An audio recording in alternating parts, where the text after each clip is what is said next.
All right. What is up, Coach? Man, feels like it's been a whole year. It's been a minute. Well, it was last year. It was last year. The first major UFC pay-per-view of 2024 starts us off with a complete blood feud that started in the mean streets of the T-Mobile Arena front row.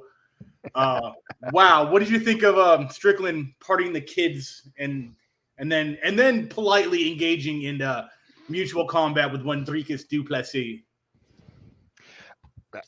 It- Did you think anything else was going to happen when they said that Sean and Enriquez were sitting literally next to each other, front row at a pay per view? yeah, well, I'm conspiracy minded, so I think everything is a show. I think everything is preordained, prearranged.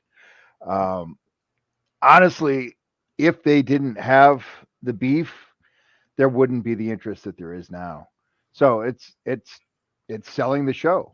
So So whether what you're it's telling me is that because this fight is interesting, people are tuning in.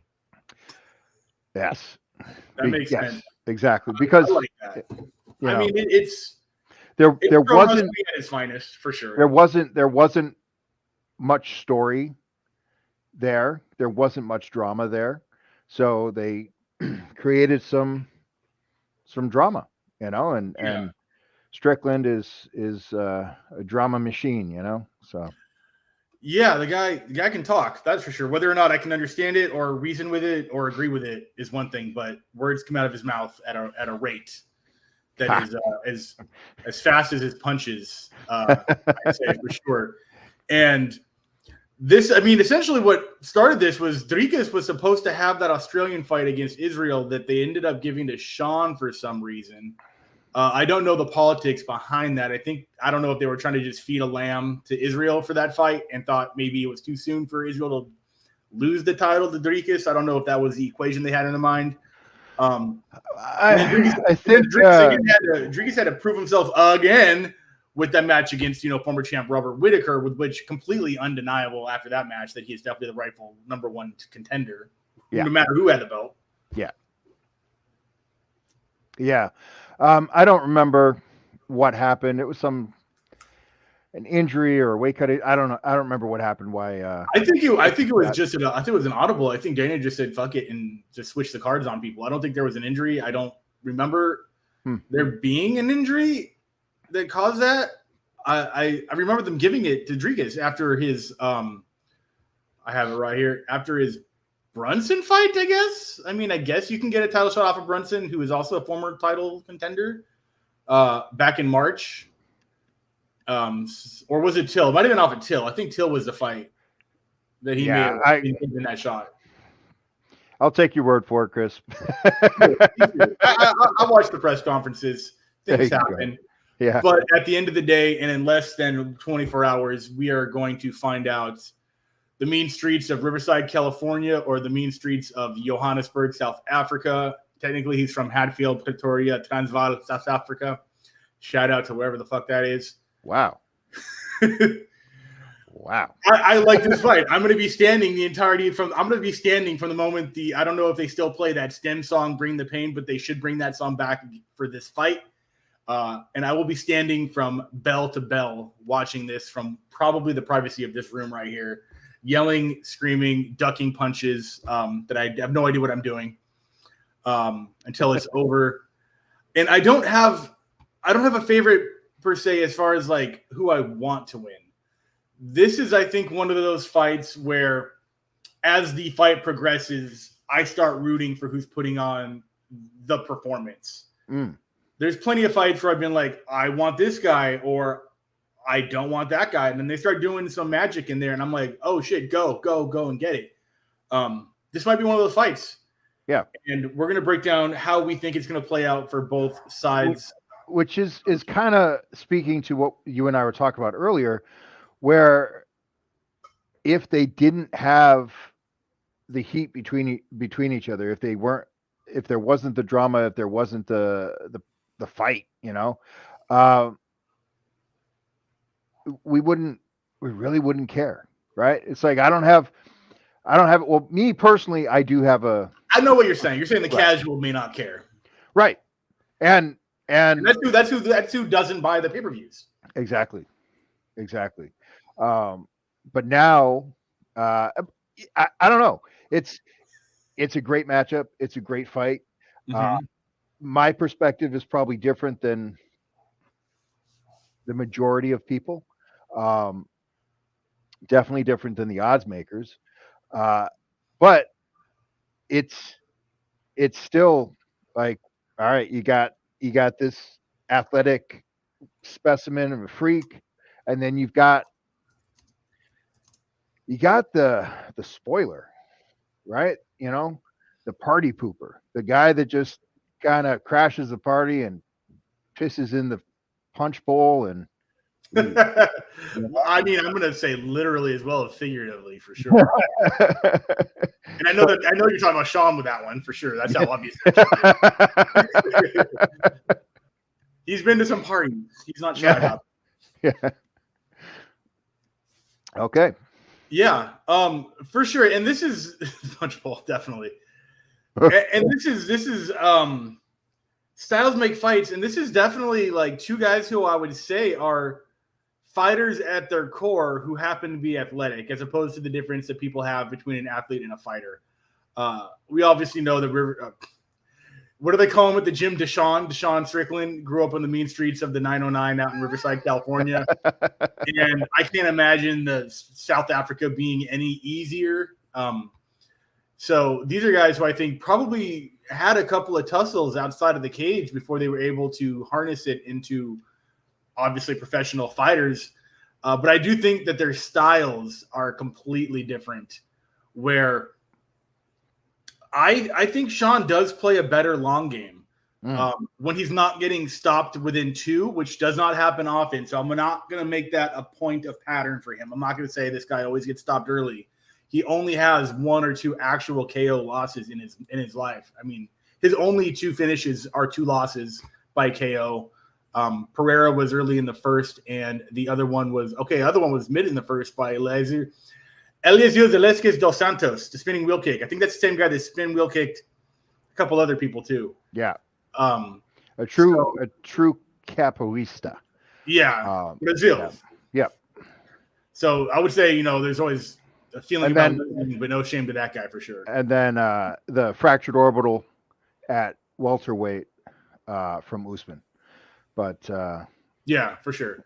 Yeah. And looks like the same, I mean, few and far between for the finishes. The only two losses on Doritas' record 6 years ago was a KO in KSW, and then 10 years ago, almost a sub choke in EFC, which I know a lot of MMA. I have no idea what the EFC is. I'm assuming that's in definitely South Africa. So, right, yeah, and even DDP would tell you a lot of the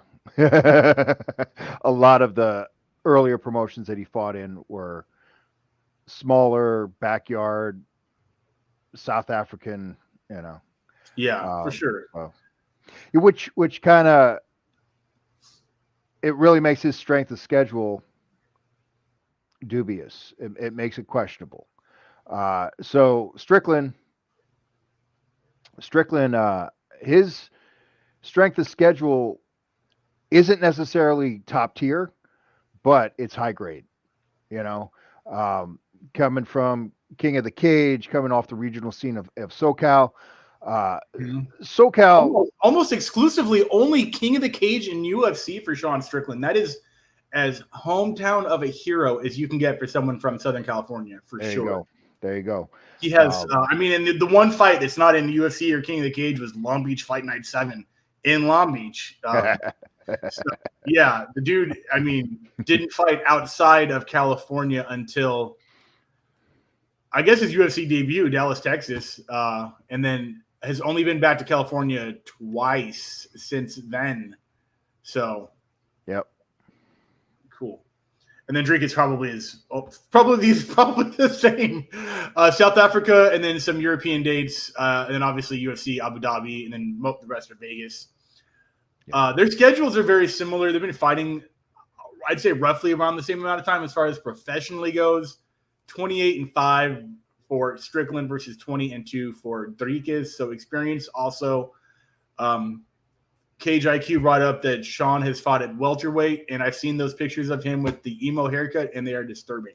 That was a long time ago. That was a while ago. He was I mean, I don't know how you get from that size to this. I don't understand physics, man. Like some dudes, they just go from like 170, 5'10" to whatever Sean is now, 6'1", to probably 100 exactly on a bad day. Yeah, he was skinny when he was fighting at welterweight, and I always looked at him and I always told him, man, you're not a welterweight, bro. Like you're a legit middleweight. And he never listened to me, but yeah, he's also dabbled at 205 as well. So obviously, yeah, Sean doesn't really listen to anybody, which that might surprise you guys. But yeah, did he not listen to even to his coach, the Eric Nixick? He's like notorious for like fuck. I mean, I want to say fuck that guy because they're best friends, but like I think something in the Izzy fight he was calling for, and he was like, nah. Yeah. No, and his coach from Quest in I'm blanking on Hemet or Temecula. Temecula. Thank you. Yeah, I'm like I was Tarzana was sticking in my head, and I'm like that's not right. But for we'd be watching the sparring, and I'd turn to his coach and I'd ask him a question. He's like, bro, I've been trying to get him to stop doing that for 15 years. It's like, okay, I'll just shut up and go away then. It's only 2 losses or 2 or 3 losses, yeah, well, that's the other thing. It doesn't sound broken at this point. But what do I know? I'm just an armchair cornerman for sure. Yeah. So now it just comes down to the styles of the fight. And like I said earlier, Sean, I think he fights a long game for sure. I think the Izzy fight was a great example of that. Not that he couldn't finish him in the first. Izzy is tough. Wild that he got out of that flurry up against the cage, but Sean was able to maintain and go all 5 with them, which I think is a way more masterful performance to do what he did to Izzy over the course of 25 minutes, which is why to me it's a more impressive upset than Matt Serra over GSP, because GSP hit him, finished him, followed up 1 round. Yeah. If GSP survived that, would have Sarah been able to control him for another 24 minutes, 20 minutes? I don't think so. Where Sean was patient, picked his shots. The Philly shell, which I don't know anything about besides it's from Philly and it's called the Philly shell. Yeah, that irritates me a little bit. Not you, but like people call it a modified Philly shell, and it is not. It's more of a modified old school American, or even you could even say modified fisticuff, but it's not a Philly shell. Philly shell is completely sideways bladed. Is that like the George Foreman thing where it's almost like this? No, that's the complete opposite. Oh, okay. Floyd Mayweather is the quintessential Philly shell fighter. And then James Toney calls it the Detroit shell. But with a Philly shell, I think we need to see James Toney versus Mayweather to solve that. Yeah, well, I'd love that, man. I would love that. With the Philly shell, your shoulder is facing the opponent. And you can't do that in MMA because you're giving your back. But Strickland doesn't do that. Strickland is almost a little more square. Yeah, all the photos of him, at least do the angles of the photographer. But yeah, he was mostly squared up at him. And that might have been an adjustment because MMA. I don't think Izzy was going to go for takedowns, but you never know. The reason people call it a Philly shell is because Strickland often will fold the lead arm across his body, which you do in a Philly shell. But other than that, there's no similarity to a Philly shell in what Strickland does. All right, you hear that, filthy casuals? It is not the Philly shell. It is the Strickland shell. Look it up. It's real. There you go.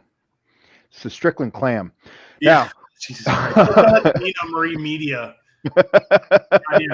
Dude, she's been putting in work on these boys. She basically is like covering like everything they're doing 24/7. Wow, you jumped to there. Okay.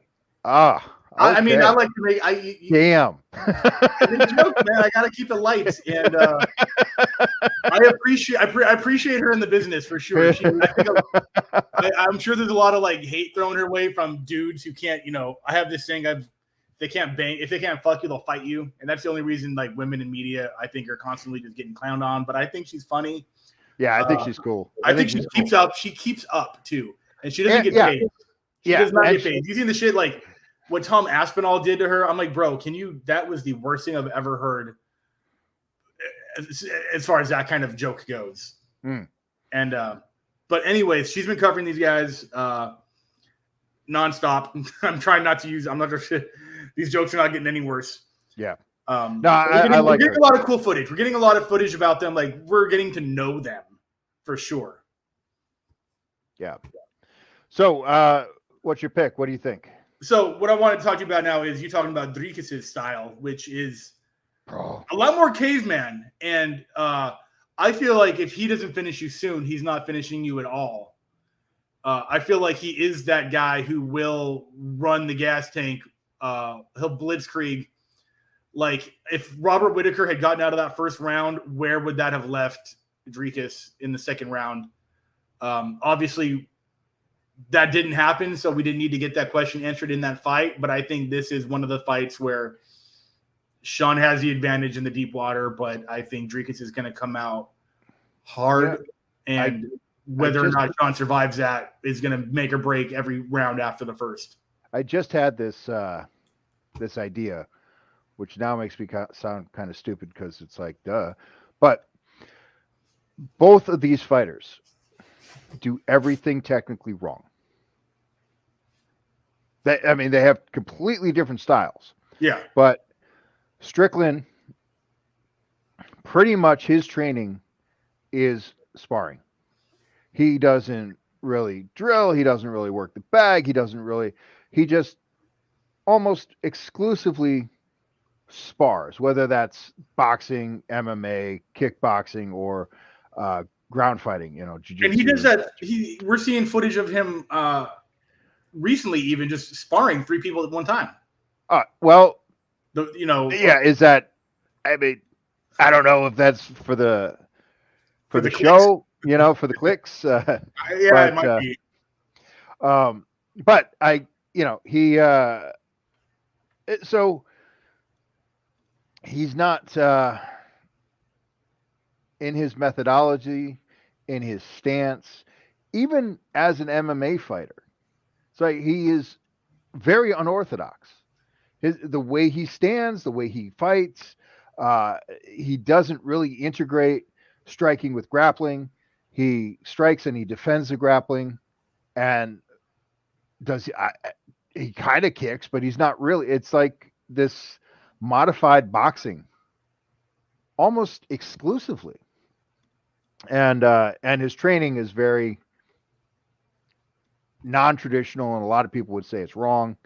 And then you got Duplessis, who overthrows, overcommits, steps through, and shifts his stance on almost every rear hand punch, covers too much distance.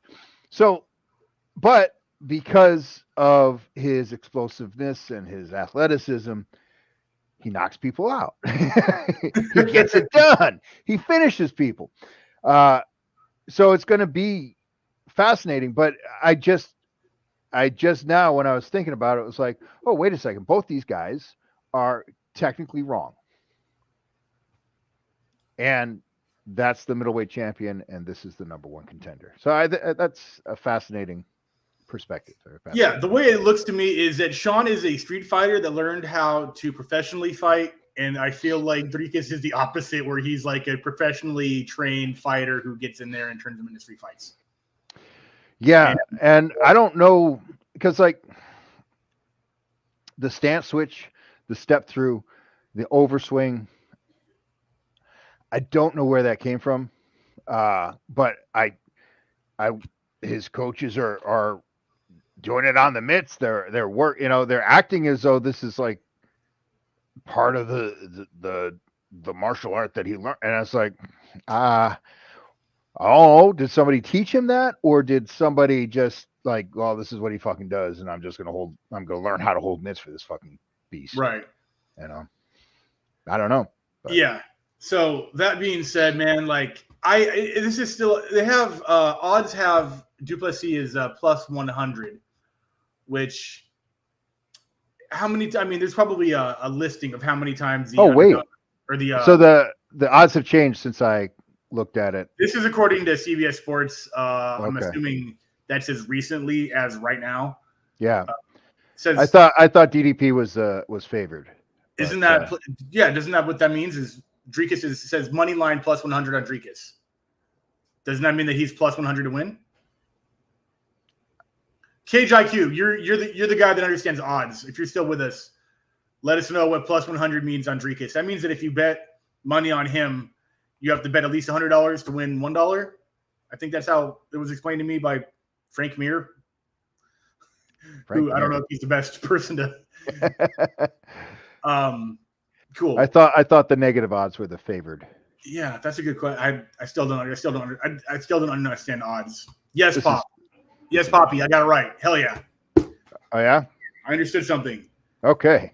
Yeah. Cool. As far as picking the plus 100 means if you bet 100, you get 100 back on top.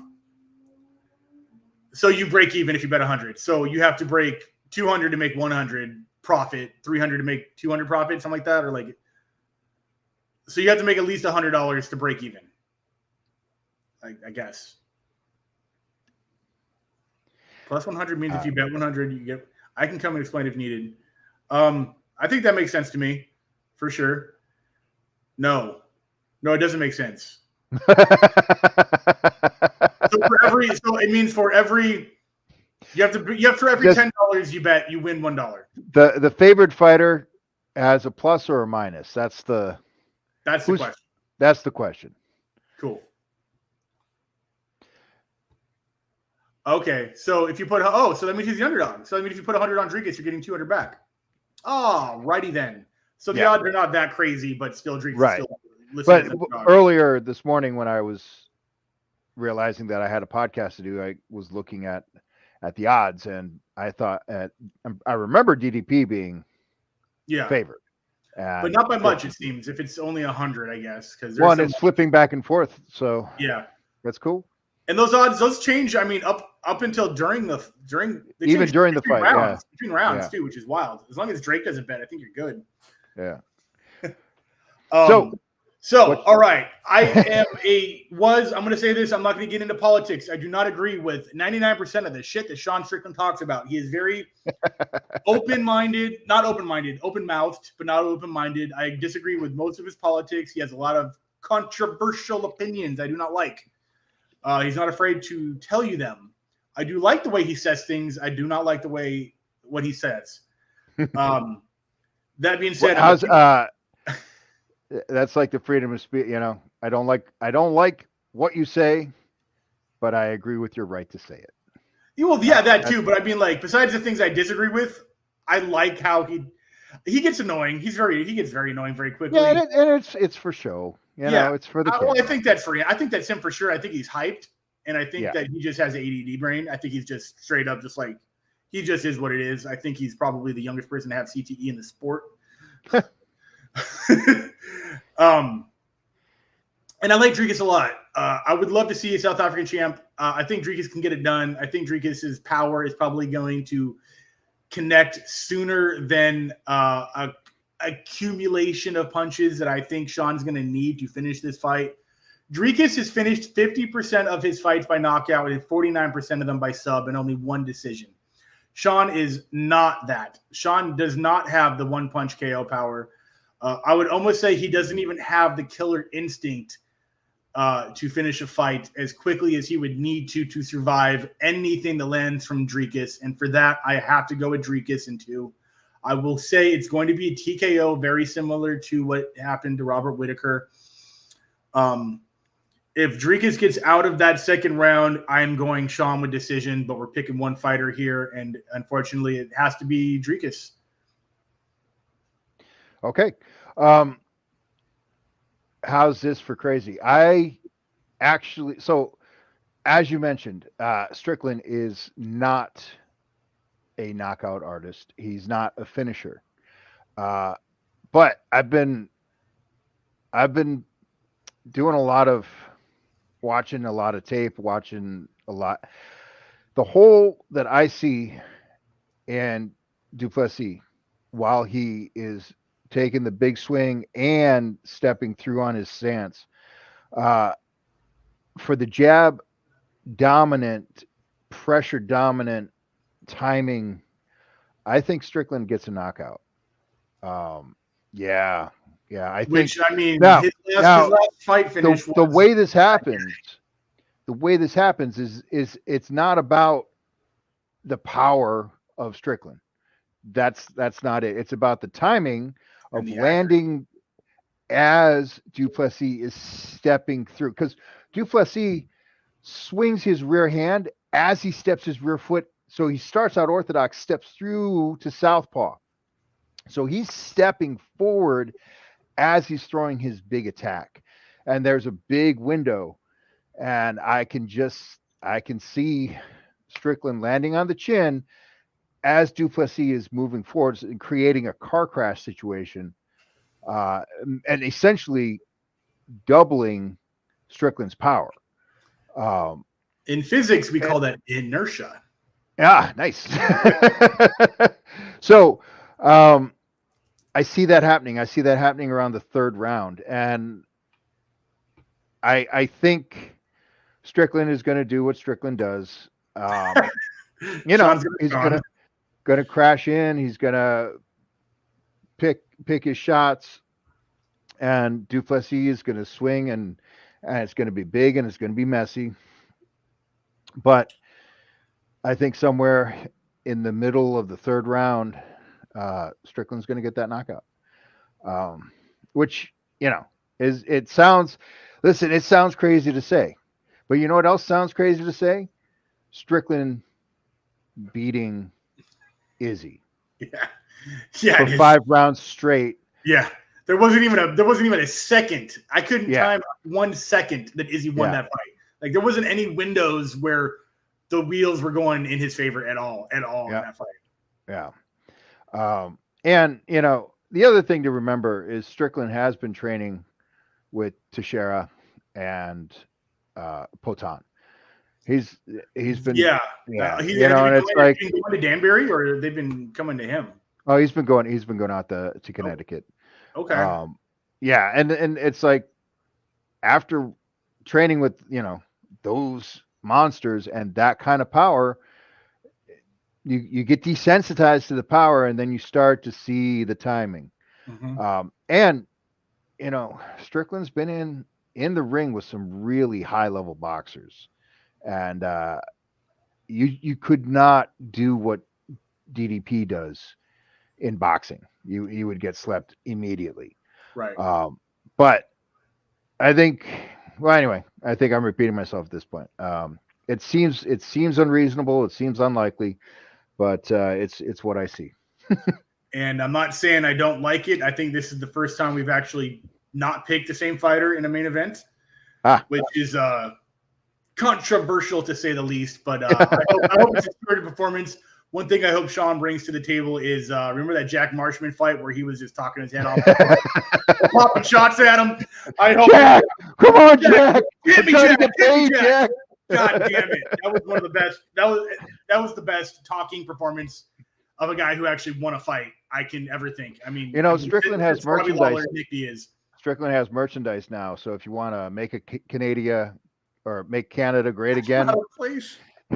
Canada, no. What, La Canada? There's a restaurant there called The Dish, which is quite lovely. Shout out to The Dish. Thank you for not gatekeeping a restaurant way out in La Canada, which is aka Flint Ridge. If you know, you know. Well, I appreciate your time. It is good to be back. This felt like home. I love shooting the shit with you, and give you some platform. Do you have anything coming up? Any fights at Commerce? Any pro wrestling? Talk about what you got last minute title fight. So Cameron Fardad stepped in literally with less than 2 weeks notice for organization called Up Next. So Up Next Fighting. What's It's up for next? Cameron is up next. Hell yeah. So that is next Saturday. And I'll tell you, he's turning pro, so he's right at the end. He wasn't going to take any more amateur fights, and so he was doing a lot of weightlifting to get his lean mass or his body composition up. And so he was 189. And for this fight, it's same day weigh-in.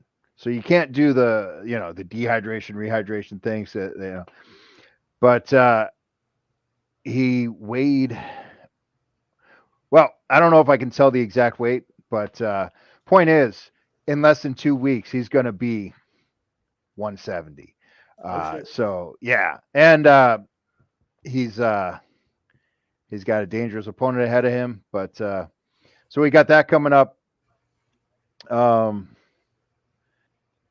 And then I'm sure we have some stuff in February, but that's the one that popped to mind because it was just like short notice, and here we go. Awesome. Well, if you want to keep up to date with what Coach has going on in the world, go check him out, Coach Rage at EYR Fighting Systems, EYR, everywhere you watch your fights. Circle the Debate, Title Fight Podcast.